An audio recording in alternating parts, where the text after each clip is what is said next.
No stranger to the show, Congressman Tom Emmer from Minnesota's 6th District. Welcome back. Thanks for having me, Roshini. It's always great to have you in because what I've always said is that you are generally a straight talker, and I really like that. I respect straight talk. There's a lot of not-so-straight talk that we've seen examples of over the past year. So now that we're in the new order, the new world order, the Trump administration has been, 8-9 days now officially. What was it like being in D.C. for the first week of the Trump administration? It's kind of like the Super Bowl of events, right?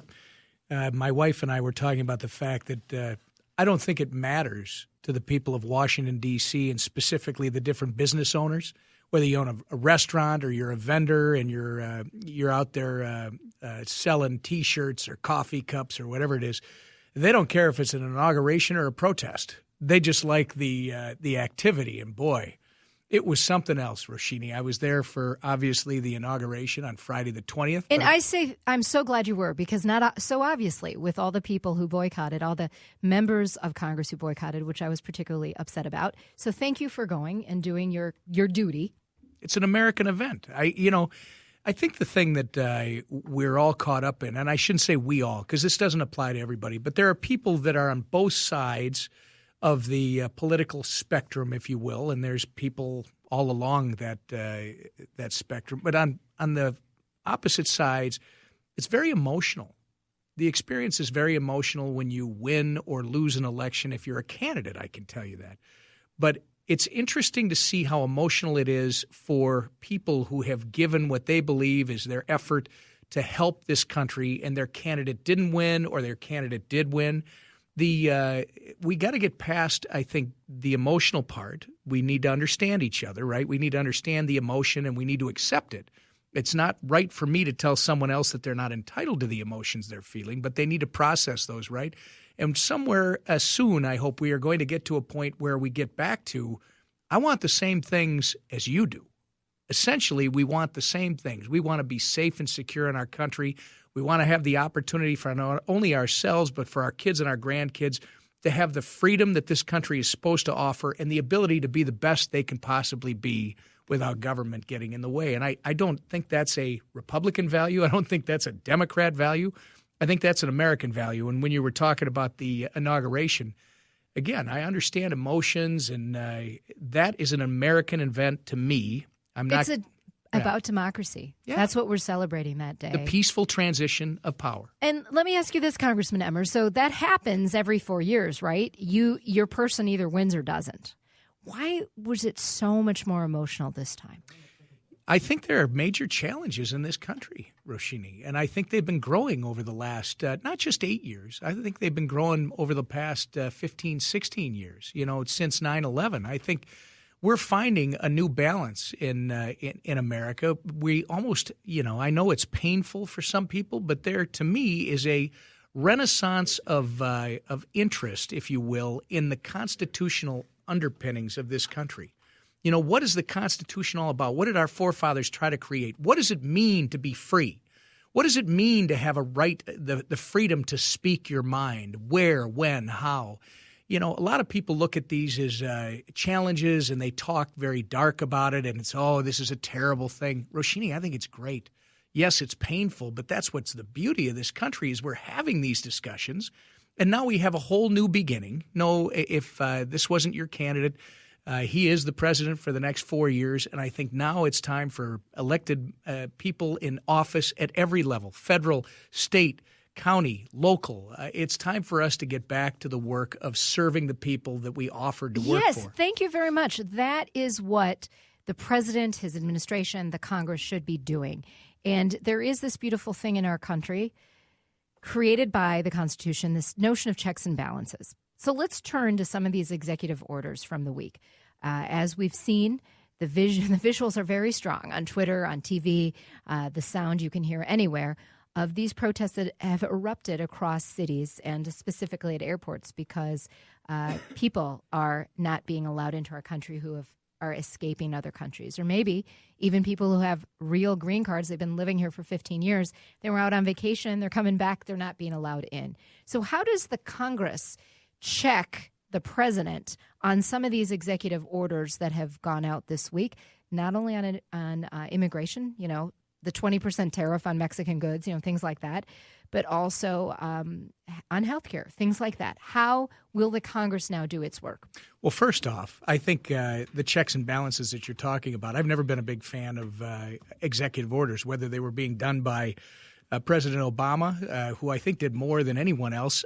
But this is not a partisan thing because Republicans have been doing them, and now we've got President Trump, who took office and right away started doing executive orders. What his administration will tell you, and I haven't had a chance to do line and verse on every one of these because they've been fast and furious, right?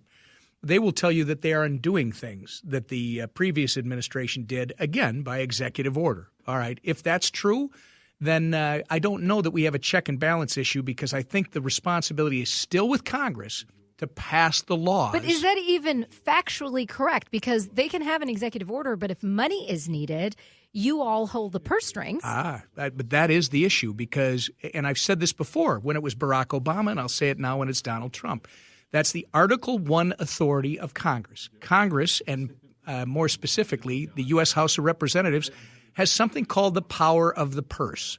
The executive doesn't get to write checks, right, unless the Congress authorizes the money. You're the debit card. But here's the problem. Do you realize, Roshini, that I think it's since 1998, I believe, is the last time our U.S. Congress, that's the House and the Senate, because the House would pass it, the Senate has to pass it, then they have to agree on the final package. Both chambers have to work together. Right. And then it goes to the executive for signature. 1998 is the last time, as I recall, that our U.S. Congress passed 12 appropriations bills and sent them to the executive for signature. It's the last time we actually did the process. And why is that important? Because if you don't do those regular authorizations, then you're just sending money, and the executive now has freedom to start writing checks because the money is still going to the executive branch and then to the agencies, and there's no supervision or control. You need to start passing these authorizations so that you can write not only is the secretary of XYZ agency empowered to spend this money, but they are restricted to use it in this fashion. So you have to tell them both, yes, you can spend this, no, you can't. And we haven't done that as a Congress in going on close to 20 years. Yeah. Is that kind of analogous to the bonding bills for Minnesota? That bonding bill has to pass before there's even money to spend. No, that's right. That's kind right. of analogous. Yeah. All right. I am talking with Congressman Tom Emmer, GOP Congressman from Minnesota's 6th. You can talk with him, too. Phone and text lines are open. 81807 is our text line. We have many texts coming in. We've got a couple phone lines, 866-989-9226. 651-989-9226. Aaron is calling in from Minneapolis. Hi, Aaron. Hi. Excellent show today. And, yes, I guess democracy is painful, but I'd just like to ask Tom Emmer this. What about my wife? Doesn't she have a right to get reproductive products from Planned Parenthood? They're going to bankrupt Planned Parenthood, first of all. And I have one more question, too. What about the right to clean air and clean water? When you got the EPA and we don't have clean water and we don't have clean air, we're already struggling with the Mississippi. I can only imagine what's going to happen under Trump with the EPA. They've already decided that it's got too many regulations. Can I just ask you, what's going to happen there? Who's going to safeguard my kids' water? Who's going to safeguard my kids' air? All right, so go ahead. Yeah, Aaron, great questions. First off, we'll handle them in reverse order. When it comes to clean air and clean water, I think people, again, need to take a deep breath, and I'm not trying to tell you how you're supposed to think, but I am going to suggest to you that my read on this is completely different. You and I both agree. We have a moral obligation to leave this planet at least as good as we found it, if not better, because we have an obligation to future generations, not just to ourselves. That being said, the Republican Party actually created the EPA. I don't think people talk about this enough. This is not a Republican value. It's not a Democrat value. It's not some other party's value. This, again, is an American value. We might have different ways of getting there, but I think the story has been lost that we have made huge progress with our water quality and our air quality since the 70s. Now, Aaron, to your credit, I will say it doesn't mean we can rest. It doesn't mean that we can say there's nothing left to do. There's plenty to do. When it comes to regulation, I will tell you there is a place for regulation, but this country has become the regulation nation. I mean, we have been promulgating rules and regulations at a greater pace than ever in our history over the last few years. And frankly, we got to find that balance again of how do we protect our environment? How do we leave this place as good or better than we found it, while at the same time not biting our nose off to spite our face and creating opportunities so that Americans can enjoy the fruits that this country is supposed to offer, the fruits of their freedom and hard work. And then on your other issue, when it comes to Planned Parenthood, I believe they violated a trust with the American people. When they started selling body parts, this is not something, again, that Republicans or Democrats have a difference of. Body parts, this is that moral, ethical issue, but medical is it ethics. A little, but, some of those headlines got contorted, and is it going a little overboard by completely defunding when some people are using Planned Parenthood not only for even reproductive help, but for cancer screenings? And we can have that discussion, Roshini, but what I want to make sure is clear with your listeners, whatever happens with Planned Parenthood, the money that we're talking about, there is a plan that it goes into women's health centers across this country regardless. So what gets lost in the translation. And we will do a whole other segment on that in an upcoming show. But we have to take a break right now. So many calls and texts coming in. All the phone lines appear to be full. So we will get to you. And my little bit of advice so we can get through all the questions is make your question real brief. 81807 is our text line. We'll be right back. Welcome to Play It, a new podcast network featuring radio and TV personalities talking business, sports, tech, entertainment, and more. Play it at play.it. Roshini, Rajkumar back with you. What a show. I'm having so much fun. Some of my guests aren't because they're getting grilled by you, but that's good. A talk show host loves that. So keep the calls and texts coming. Congressman Tom Emmer is in studio for Minnesota's 6th District. He was telling us about his time at the inauguration. We're talking about democracy. We're talking about these executive orders. You can too. 81807 is our text line. Our phone lines look like they're full, but you can keep trying. 866-989-9226 or 651-989-9226. And I will caution all callers, we're going to keep your questions as brief as possible, and then we're going to do a fire round. Hopefully, Congressman Emmer can keep his responses as brief as possible. First, though, I want you to get out the info about your town hall. Well, I think we're starting next month, and I don't. You go to emmer.gov. Okay, we'll get emmer.house.gov. Yeah. Okay. I do. The old dinosaur. You did 24 of them last year. We right? did 24 of them in my first 2 years, and we start next month. And if anybody's interested in the district, we did them in every county. We did them more than once. Anybody who's interested, just go to emmer.house.gov and look up. There's a menu item, and you'll find them. And please join us. So if your question does not get asked today, you can go to that town hall. You can write him. Always. You can tweet him. But one question I have to deal with here first on the text screen before we go to the calls. I don't know if I agree with this or not, but I'm going to read it as written. Can Congressman Emmer acknowledge that people are concerned about the fact that President Trump is getting his policy advice from a white supremacist? This is why emotions are running high. So I assume that the questioner, the text or the email is coming from somebody who's referring to Steve Bannon. That would be my guess, too. Yeah, I have to tell you, I haven't done this background. I've heard this one other time, and again, we go back to your initial question about how is Congress supposed to work, how do the checks and balances work. Really, from my perspective, for your listeners, Congress, I represent not only the 650 to 700,000 people of Minnesota's 6th Congressional District, but I represent our state. And it's my job, along with my colleagues that are congressional representatives from the state of Minnesota, to represent Minnesota the way Minnesotans expect the entire to be. state. And you really represent the United States. Well, we do, but Minnesota is a special part of the United States. And yes, it is. I've been heard to say many times in Washington that what's good for Minnesota, I believe, is good for the United States of America. So we need to be that voice of reason. We need to be the people that say, now, wait a second. Let's take a deep breath and let's think this thing through. Let's be a little thoughtful. Let's not be thin-skinned. Let's not react with emotion, right? Well, I'm hoping that you and your colleagues are not leaving scruples at the door or on the plane once we shouldn't be step there. out into Washington, D.C. All right. That's a whole other topic we'll get into one day. Now we're going to go to the calls. We're going to do a fire round. Quick questions, quick answers, hopefully. Dan in Hopkins, thank you. Great show, as usual, Roshini. Oh, thanks, Dan. And thank you, Tom Emmer, for doing a great job. This is it. What's really confusing to me is how is it the cost of post-secondary education has gone skyrocketed through the roof when we have wonderful Internet access to learn a lot of the information where a kid can learn this at home, maybe go somewhere to take a test to prove that he or she has the understanding of it, but to pay outrageous amounts to a lot of universities, which is kind of an incubator for Marxism, leftist thought, and the corrupted, kids get corrupted often in college where I guess it just seems technology should fit in post-secondary education. All right, let's let the congressman respond. Yeah, I'm smiling, and I'll give you two things. One, we all went to those universities too, and we didn't all come out with those views. I think a university, if it's doing its job, it presents all views, and it's supposed to be the incubator of our mind. And we're supposed to want to go beyond where we came from. So I don't know that that's necessarily a bad thing to have kids being exposed to different things.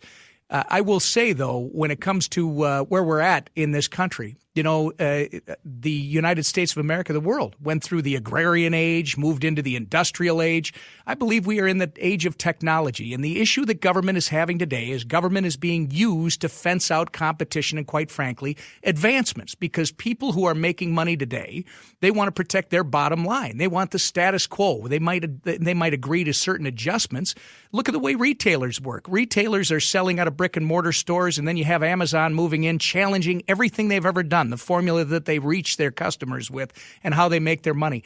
This is going to be that painful thing. And the people that are in, again, a good kind of pain, it pushes you, it stretches you, it makes you jump into the next age. The 21st century is the age of technology. And what you're going to see, I believe, is you're going to see a decentralization of authority in not only America, but across the world, because we don't have to have high concentrations of urban populations on major waterways like were developed through the agrarian and industrial ages. You're going to have people that are going to be able to get their services through technology, whether it's 3D printers, whatever the future holds. In the meantime, you're going to have a government that is going through this same change. The old, it's tough. You get accustomed to where you're at, and as new people come in, just like they get your news, Roshini, if you're 50 years old and older, you probably still like the feel of a newspaper in your hands. You probably still push the buttons in your radio in your car. If you're under the age of 40, you program all that, and you go out and you seek out the information that you get off the internet. It's a time of change, and it's a great time to be alive. All right, I'm going to do a time check on the congressman and my callers. I want to get to all of you, so try to keep your questions to about 10 seconds, and then we'll try to time check the congressman. David is calling. That means cut him off. Hi there, David. Hello? David, are you there? What's your question? Yes, we're trying to pass a law for cystic fibrosis students called David's Law, and I was wondering if he has, would he support it and for a passage? Up and listen. David's Law, I have not heard of. Cystic fibrosis, I am well aware of. Would love to know more about it. And with Roshini's time check, we've making a note of it. My chief is sitting here right next to me, and we'll look it up and follow through. Democracy in action. I love it. Vicky from Blaine. Hi, Vicky. Hi. I have a question for Emmer. We figured. You are my representative. Well, you can call me Tom, Vicky. Okay, Tom. I have a question. Are you going to be voting for all of his appointed people that he's got coming in for office? Most have been voted, right? I will not be voting for any one of them because I am in the U.S. House of Representatives. Those votes all take place in the U.S. Senate. Very well. Good point of order there. All right. John from Minneapolis, if we can quickly get in your question. Congressman, both my parents are immigrants. It took them 8 years to get here. Why are we not deporting the illegals that are here? Well, this was a big topic of conversation in the election, and I think what you're seeing is you've got an administration that has just taken office and is looking at all of our immigration laws. And I think you're going to see Congress, as this thing moves forward, start to weigh in on where do we need reform, how does this get enforced. All those questions will no doubt be answered over the next couple of years, I imagine. So real quickly, this is kind of bringing together a few texts that you received. One person wanted you to check your facts on the number of executive orders by President Obama.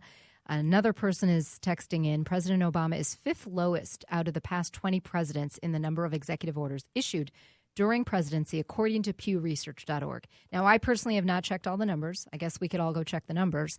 I think it's this dizzying number that happened in the first week is what's concerning a lot of Americans. Well, when somebody gives me a thing that says out of the last 20 presidents, okay, well, I said within the last couple, but if I'm wrong about that, I think I said to you, I haven't checked it, so before I do this, the one thing I am right about is we have promulgated more regulation out of the administration over the last 8 years than I think in our history, and somebody may want to check that one. But it's really not, for the listeners, this should not deteriorate into an us and them. It should not be deteriorating into they were right, we were wrong. It's about how do we get this country moving again at the rate we need to. And that's the point. It's like, I'm sorry. I mean, I'm not a big fan of Trump. Now he's my president.